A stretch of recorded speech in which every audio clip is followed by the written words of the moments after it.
तो आज मैं रुद्र संहिता के दूसरे अध्याय के बारे में पाठ करने जा रहा हूँ।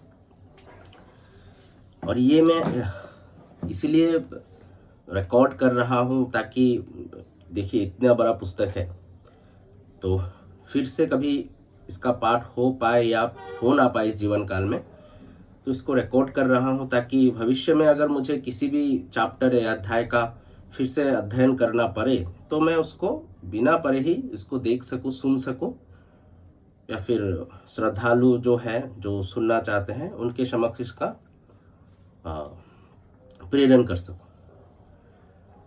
तो शुरू करते हैं रुद्र संहिता के दूसरे अध्याय का। अथ द्वितीयो अध्याय। नारद मुनि की तपस्या, इंद्र द्वारा तपस्या में विघ्न उपस्थित करना, नारद का काम पर विजय पाना और अहंकार से युक्त होकर ब्रह्मा, विष्णु और रुद्र से अपने तप का कथन नारद जी का है। सूत जी बोले, हे मुनियों, एक समय की बात है, ब्रह्मा जी के पुत्र मुनि शिरोमणि विनीत चित्त नारद जी ने तपस्या के लिए मन में विचार किया। हिमालय पर्वत में कोई एक परम शोभा संपन्न गुफा थी, जिसके निकट देव नदी गंगा निरंतर वेग पूर्वक बहती थी। वहाँ एक महान दिव्य आश्रम था जो नाना प्रकार की शोभा से सुशोभित था। वे दिव्यदर्शी नारद जी तपस्या करने के लिए वहाँ गए।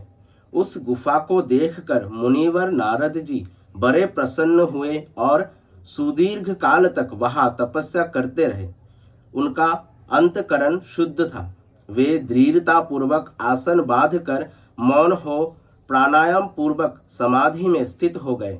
हे ब्राह्मणों, उन्होंने वो समाधि लगाई जिसमें ब्रह्म का साक्षात्कार कराने वाला ओ ब्रह्मास्मि में ब्रह्म हूँ ये विज्ञान प्रकट होता है। मुनिवर नारद जी जब इस प्रकार तपस्या करने लगे तब देवराज इंद्र कांप उठे और मानसिक संताप से व्याकुल हो गए। वे नारद मुनि मेरा राज्य लेना चाहते हैं, मन ही मन ऐसा सोचकर इंद्र ने उनकी तपस्या में विघ्न डालने के लिए प्रयत्न करने की इच्छा की। उस समय देवनायक इंद्र ने मन से काम देवता का स्मरण किया। स्मरण करते ही समान बुद्धि वाले कामदेव अपनी पत्नी रति के साथ आ गए।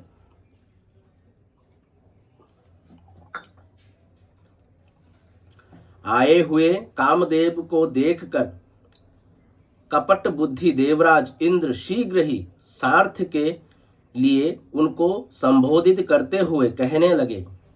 इंद्र बोले, मित्रों में श्रेष्ठ, हे महावीर, हे सर्वदा हितकारक, तुम प्रेम पूर्वक मेरे वचनों को सुनो और मेरी सहायता करो। हे मित्र, तुम्हारे बल से मैंने बहुत लोगों की तपस्या का गर्व नष्ट किया है। तुम्हारी कृपा से ही मेरा ये राज्य स्थिर है।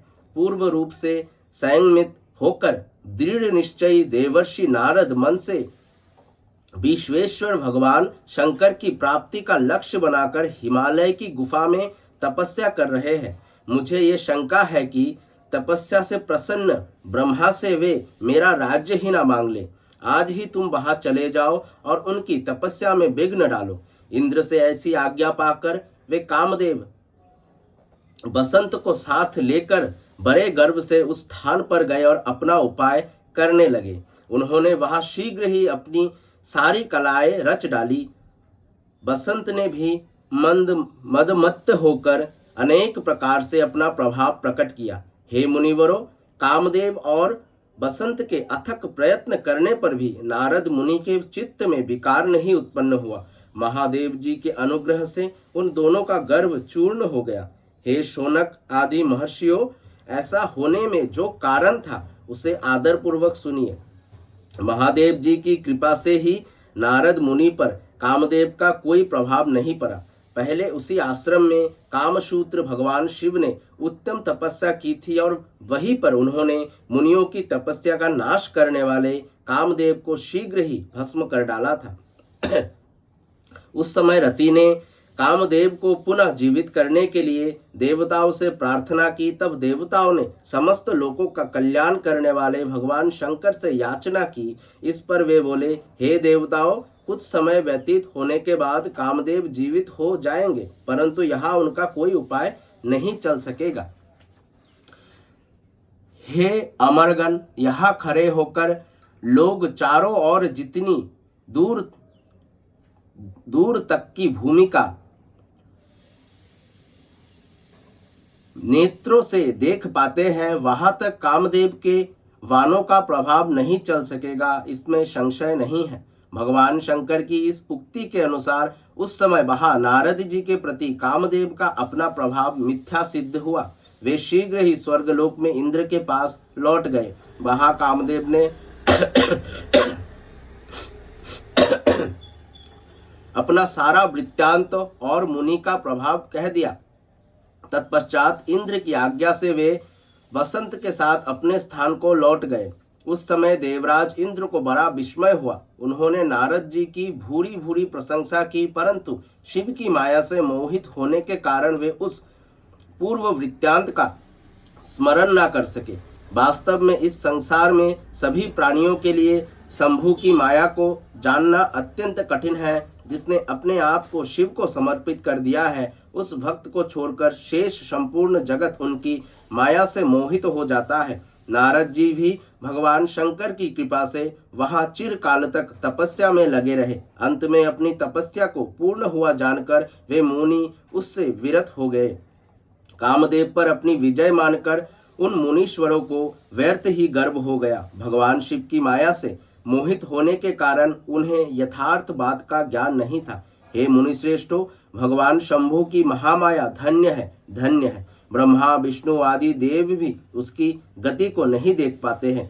उस माया से अत्यंत मोहित मुनि शिरोमणि नारद गर्वयुक्त होकर अपना काम विजय संबंधी वृत्तांत बताने के लिए तुरंत ही कैलाश पर्वत पर गए। वहां रुद्रदेव को नमस्कार करके गर्व से भरे हुए मुनि ने अपने आप को महात्मा, प्रभु तथा कामजेता मानकर उनसे अपना सारा वृत्तांत कहा। ये सुनकर भक्त वत्सल्य शंकर जी अपनी माया से मोहित वास्तविक कारण से अनभिज्ञ तथा भ्रष्ट चित्त नारद से कहने लगे। रुद्र बोले, हे तात, हे नारद, हे प्राज्ञ, तुम धन्य हो, मेरी बात सुनो। अब से फिर कभी ऐसा बात कहीं भी ना कहना और विशेषतः भगवान विष्णु के सामने तो इसकी चर्चा कदापि ना करना। तुमने मुझसे अपना जो वृत्तांत बताया है उसे पूछने पर भी दूसरों के सामने ना कहना। ये सिद्धि संबंधी वृत्तांत सर्वथा गुप्त रखने योग्य है, इसे कभी किसी से प्रकट नहीं करना चाहिए। तुम मुझे विशेष प्रिय हो, इसलिए अधिक जोर देकर मैं तुम्हें ये शिक्षा देता हूँ, क्योंकि तुम भगवान विष्णु के भक्त हो और उनके भक्त होते हुए मेरे अत्यंत अनुगामी हो। इस प्रकार बहुत कुछ कहकर संसार की सृष्टि करने वाले भगवान रुद्र ने नारद जी को शिक्षा दी, परंतु शिव की माया से मोहित होने के कारण नारद जी ने उनकी ही दी हुई शिक्षा को अपने लिए हितकर नहीं माना। भावी कर्मगति अत्यंत बलवान होती है, उसे बुद्धिमान लोग ही जान सकते हैं। भगवान शिव की इच्छा को कोई भी मनुष्य नहीं टाल सकता। तदंतर मुनि शिरोमणि नारद ब्रह्मलोक में गए। वो ब्रह्मा जी को नमस्कार करके उन्होंने अपने तपोबल से कामदेव को जीत लेने की बात कही। उनकी वे बात सुनकर ब्रह्मा जी ने भगवान शिव के चरणाविंदों का स्मरण करके और समस्त कारण जानकर अपने पुत्र को ये सब कहने से मना किया। नारद जी शिव की माया से मोहित थे, अतएव उनके चित्त में मद का अंकुर जम गया था। इसलिए ज्ञानियों में श्रेष्ठ नारद जी ने ब्रह्मा जी की बात को अपने लिए हितकर नहीं समझा। इस लोक में शिव की जैसा इच्छा होती है वैसा ही होता है। समस्त विश्व उन्हीं की इच्छा के अधीन है और उन्हीं की वाणी रूपी तंत्री से बंधा हुआ है। तब नष्ट बुद्धि वाले नारद जी अपना सारा वृत्तांत गर्वपूर्वक भगवान विष्णु के सामने कहने के लिए वहां से शीघ्र ही विष्णु लोक में गए। नारद मुनि को आते देखकर भगवान विष्णु बड़े आदर से उठकर शीघ्र ही आगे बढ़े और उन्होंने मुनि को हृदय से लगा लिया। उन्हें मुनि के आगमन के हेतु का ज्ञान पहले से ही था। नारद जी को अपने आसन पर बैठाकर भगवान शिव के चरणाविंद का स्मरण करके श्रीहरि उनसे यथार्थ तथा गर्वनाशक वचन कहने लगे। विष्णु बोले, हे तात, आप कहाँ से आ रहे हैं? यहाँ किस लिए आपका आगमन हुआ है? हे मुनिश्रेष्ठ, आप धन्य हैं, आपके शुभगमन से मैं पवित्र हो गया। भगवान विष्णु का ये वचन सुनकर गर्भ से भरे नारद मुनि ने मद से मोहित होकर अपना सारा वृत्तांत बड़े अभिमान के साथ बताया। नारद मुनि का वो अहंकार युक्त वचन सुनकर मन ही मन शिव के चरणाविंदों को स्मरण कर भगवान विष्णु ने उनके काम विजय के समस्त यथार्थ कारण को पूर्ण रूप से जान लिया। उसके पश्चात शिव के आत्मस्वरूप परम शैव सुबुद्ध भगवान विष्णु भक्ति पूर्वक अपना सिर झुकाकर हाथ जोड़कर परमेश्वर कैलाशपति शंकर की स्तुति करने लगे। विष्णु बोले, हे देवेश्वर, हे महादेव, हे परमेश्वर, आप प्रसन्न हो। हे शिव, आप धन्य हैं और सबको विमोहित करने वाली आपकी माया भी धन्य है। इस प्रकार परमात्मा शिव की स्तुति करके हरि अपने नेत्रों को बंद कर उनके चरण कमलों में ध्यानास्थित होकर चुप हो गए।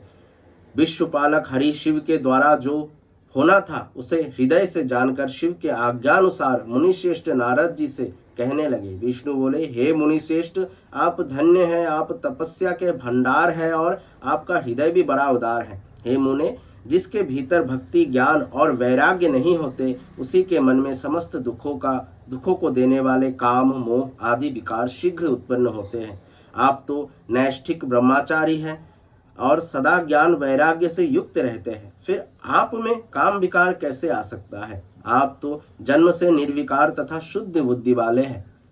श्री हरि की कही हुई बहुत सी बातें सुनकर मुनि शिरोमणि नारद जी जोर जोर से हंसने लगे और मन ही मन भगवान को प्रणाम करके इस प्रकार कहने लगे। नारद जी बोले, हे स्वामीन, यदि मुझ पर आपकी कृपा है तब कामदेव का मेरे ऊपर क्या प्रभाव हो सकता है? ऐसा कहकर भगवान के चरणों में मस्तक झुकाकर इच्छानुसार विचरने वाले नारद मुनि वहां से चले गए। इसी प्रकार महाशिव पुराण के अंतर्गत द्वितीय रुद्र संहिता के शिष्ट खंड में नारद पोवर्णन नामक दूसरा अध्याय पूर्ण हुआ। धन्यवाद। कल हम तृतीय अध्याय रुद्र संहिता के उसके बारे में पाठ करेंगे। तब तक के लिए बाय बाय। सांब सदाशिव सांब सदाशिव सांब सदाशिव सांब सदाशिव सांब सदाशिव हरि शंभु।